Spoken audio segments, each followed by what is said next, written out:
Ano kasi... Huwag kang kikilos. Hoy!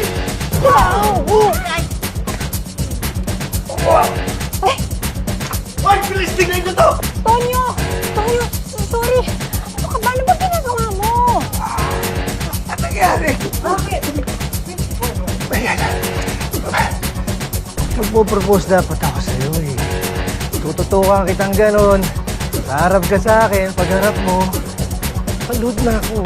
Pero, binasag mo eh. Binasag ang alin? Binasag mo yung plano ko. Oh, sorry. Instinct yun. Alam mo naman. Parang hindi mo naman ako kilala eh. Okay lang. Tutuloy ko na yung proposal ko ha.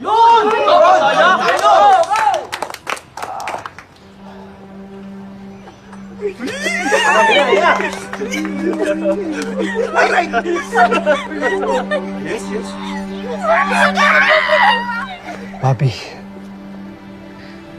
noong unang magkita pa lang tayo, alam kong kaaway na kita. Ilang beses na tayo nag-away, ilang beses na tayo nagtalo. Pero na-realize ko, kapag mag-asawa naman, hindi naman yun puro happy-happy na lang, di ba? Kaya kung meron man akong babaeng pipiliin, na makikipagtalo at makikipag-away sa akin habang buhay, ikaw yun. Roberta Bobby Enriquez.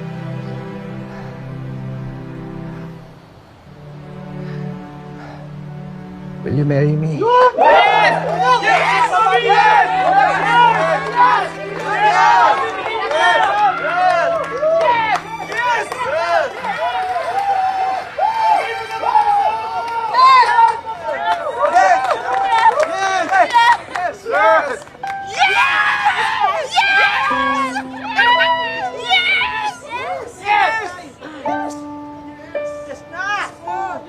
Dapat ba akong mag-yes? Eh di ba, ang dami na naming dinaan ng problema ni Tonyo? Di ba yun red flag? Ang galing natin, sir. Eh, mahuli pa rin naman namin sila kahit hindi kayo dumating. Puputokan kita! Sinabi na huwag kang makialam dito eh! Sa susunod, Enriquez, huwag mong gagamitin yung personal na buhay ko para ituwid ako. Kung gusto mong mag-aksaya ng panahon sa mga chismis, huwag mo ako'y damay dyan.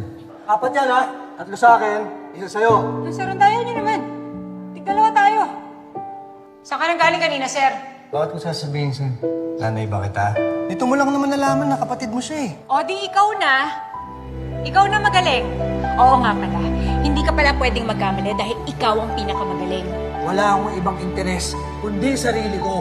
Sir, Wala akong kailangang ipaliwanag sa'yo. Ang hirap sa'yo, Bobby. Manhid ka!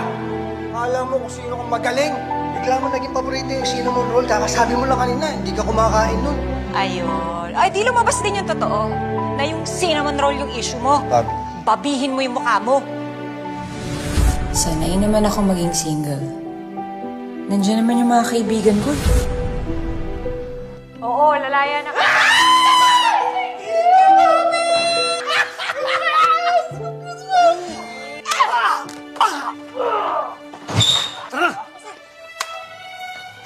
O sige, sige. Sasamahan na rin kita.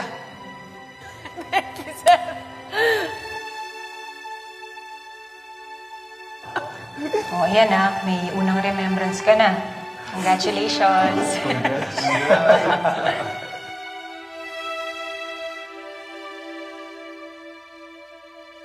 Bouquet ng lumpia.